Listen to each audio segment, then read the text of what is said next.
24시간 신문 유튜브 채널에 오신 것을 환영합니다. 건강하고 행복한 하루 되세요. 오늘의 뜨거운 소식을 함께 들어보자. 최근 중국의 국영 무기 매체인 바이아오 군사정보 언론에서 한국을 향해 엉뚱한 발언을 내뱉어 세계적으로 망신을 당하고 있다는 사실이 화제가 되고 있습니다. 중국 언론이 한국 공군이 직접 개발 중인 KF-21 전투기에 대하여 강력하게 주장한 바에 따르면 이번에 있었던 KF-21 전투기 2호기가 7차 비행에서 보여준 미사일과 폭장 양무장 탑재 능력은 단순히 형태만 존재하는 더미 형태의 미사일뿐이라며 실전에서 미사일 발사는 절대로 불가능하고 전투기의 엔진도 전부 미국산인 게 확인되었으니 한국의 군사복의 발전은 알려진 것보다 형편없다는 어이없는 발언을 내뱉었는데요. 이어서 중국 언론에 따르면 중국산 제-20 전투기에 비해 KF-21 전투기는 단 한 발의 미사일조차 제대로 발사하지 못하는 종이 비행기라고 호언장담하고 있습니다. 이처럼 다행히도 중국은 우리나라의 KF-22 전투기가 완성되기 전까지 방심하고 있으며 아직까지도 자신들의 주제 파악을 제대로 못하고 있는 현실입니다. 바로 올해 중국산 제-20 전투기의 스텔스 무장창에 치명적인 문제가 발생하여 생산된 20여 대가 리콜에 들어갔는데요. 중국 역시 기술 후발 국답게 국가에서 정책적으로 개발을 전폭적으로 밀어주고 있음에도 아직까지 제대로 된 전투기용 미사일 발사 체계를 개발하지 못하고 있는 상황입니다. 또한 기초기술이 부족한 중국의 의지만으로 전투기 엔진을 개발한다는 게 말처럼 쉬운 일이 아니라는 것을 결정적으로 깨닫게 된 계기가 있었는데요. 바로 작년만 하더라도 중국산 WS-14 엔진에 불이 붙어 제-22 비상 착륙을 했던 사건이 있었습니다. 이처럼 중국이 자존심만 세우며 자신들의 잘못을 객관적으로 평가하지 않고 KF의 11 전투기를 과소평가할수록 오히려 한국에게는 이득이 되는데요. 한국항공우주산업의 새로운 보고서에 따르면 7차 비행에 이어서 8차 비행에 앞서 미사일을 장착할 하드포인트에 대한 광역 데이터베이스를 차례대로 확보하고 있다고 밝혔습니다. 이러한 방식의 광역 데이터베이스는 더미 미사일이 아닌 직접 KF-21 동체에서 투하하는 미사일에 관한 것이며 우리 대한민국은 한 번에 특정된 공력 자료를 바탕으로 여러 가지 비행 조건에 대해 시뮬레이션을 확보하는 일명 디지털 베이스 데이터 축적 방식을 세계 최초로 도입해 KF-21 전투기의 시뮬레이션에 사용하고 있습니다. 특히 탑건처럼 비행 특성에 따라 높은 바등각 혹은 낮은 바등각, 그리고 다양한 속도로 비행하는 상황에 맞는 무장 분리 각도에 대해 여러 가지 발사 테스트를 진행하고 있는 게 확인되었습니다. 이러한 테스트와 시뮬레이션을 통해 전투기의 운용 상태에 따라 무장에 대한 최적의 분리 상태를 산출할 수 있게 됩니다. 현재 KF-22의 자유회전하듯 포인트 최적화에 대한 풍동 데이터 보정과 무장 분리 데이터 안정성 제어, 풍동 시험을 차례대로 완료했다고 합니다. 이 모든 것을 관리하는 한국항공우주산업은 독립엔지니어링 연구 테스트를 전문으로 구축하는 데 성공했으며 애플의 50 공격기는 물론 LH 공격 헬기에 관한 연구 테스트 업무도 동시에 수행했다고 합니다. 실제로 KF-21은 한참 발사 비행 테스트를 진행 중인데 향후 있을 KF-의 본격적인 무장 테스트와 관련 개발을 위한 풍동 테스트를 8차 비행과 함께 병행하여 진행하고 있다고 합니다.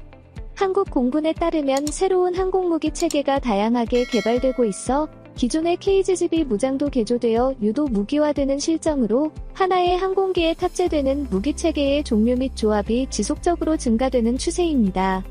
K-21 비행 테스트 중 무장 투하 테스트 준비 단계인 KF-21 무장 투하에 대한 풍동 테스트를 진행 중에 있고 이 무장 풍동 테스트는 KF-21 전투기가 무기를 운용함에 있어서 전투기의 안전을 보장하게 해줄 중요한 테스트입니다. 항공기에 탑재된 외부 무장은 필요시 투하되기 위해서 무엇보다도 먼저 안전한 분리가 이루어져야 합니다. 항공기에 탑재하는 탑재물의 다양하고 복잡한 조합으로 장착된 폭탄 및 미사일 등의 탑재물이 본래의 목적에 많은 성능을 발휘하기 위해서는 무엇보다도 항공기로부터 탑재되는 무기들이 안전하게 분리되는지를 검증하는 무장 분리 문제가 해결되어야 합니다. 그만큼 항공기가 임무를 수행함에 있어서 항공기 안전의 필수인 테스트입니다. KF-21 전투기의 하드포인트에는 사거리만 200m가 넘는 장거리 공대공 미사일을 비롯해 국산 공대지 공개한 무장을 장착할 수 있는 데다가 최대 무장 탑재량도 77톤이며 이 정도 수준은 F-35를 상회하는 수치입니다. 또한 현대시대의 공중전에서 최신 전투기는 자체 제작된 엔진이 있냐, 없느냐로 나눌 정도로 첨단 전투기의 새로운 척도 핵심 바탕이 되고 있습니다. KF-21은 기존 국산 항공기들과는 다르게 국산낸 제트 엔진 2개를 개발하고 있는데요.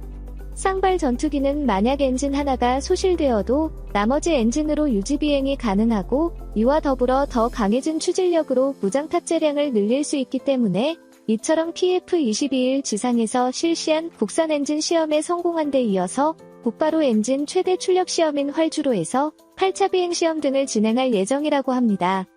이어서 차세대 전투기는 어떤 스텔스 소재가 들어가는지에 따라 전투기 성능이 좌지우지된다고 해도 과언이 아닌데요. 그래서 전 세계 막강한 국가들은 전투기의 생존력을 높이기 위해 세미 스텔스 소재라도 기본적으로 스텔스 소재를 기존 전투기에 접목시키고 있습니다. 또한 이 때문에 현대 공중전도 스텔스 소재 기술과 전자장비에 따라 승패가 빠르게 결정합니다. 그런데 이번에 8차 비행 계획이 언론에 공개되면서 그동안 있었던 개발 불안이라는 모든 불신도 떨쳐버렸는데요. 실전 배치가 시작되면 해외 수출도 가능할 것이라고 군사 전문가들은 내다보고 있습니다. 이 때문에 현재 KF-21을 구매할 나라들이 극비리에 우리 정부와 계약을 사진하고 있다는 소식이 있을 정도인데요. 우리 군은 2018년까지 우선 40대의 전투기 배치를 시작해 2030년까지 80대를 추가 배치하며 총 120대를 도입할 예정입니다. 이와 별개로 수출 실적이 늘어나면 양산 단가는 떨어지기 때문에 우리 공군 측은 KF-21의 추가 수량도 확보할 의지가 있는 것으로 알려져 있습니다. 이후에 KF-21은 앞으로 4년 동안 2200회 차례에 걸쳐 시험 비행 진행을 통해 2016년 개발을 완료한 뒤 성능 개선을 한 후에 블록토와 블록 수리를 거쳐 최종적으로 2030년까지 총 120대가 군에 도입될 계획입니다. 최대 400대 이상의 KF-21 전투기가 도입될 것으로 추측되는데요. 이것은 KF-21 시제기가 첫 번째 단계에서 무장 테스트를 진행할 장거리 공대공 미사일과 미사일 투어에 대한 것을 암시하는 것입니다. 그런데 KF-21 전투기의 하드포인트 테스트와 더불어 우리와 협력할 다른 방안들이 공개되어 큰 충격을 주고 있는데요. 국내 풍동 테스트 시험장이 있음에도 실제 투하 시험에 앞서 첫 단계인 무장 투하 풍동 시험을 공동으로 진행하는 것은 노하우가 있는 곳을 선택해 관련 테스트를 진행하여 리스크를 줄이기 위한 안정적인 시각에서 접근하는 안전성의 이론이라고 보여집니다. 영상에 대한 정보가 도움이 되셨다면 버튼을 눌러 채널 구독과 알림벨을 켜주세요. 진심으로 감사드립니다. 시청해주셔서 감사합니다.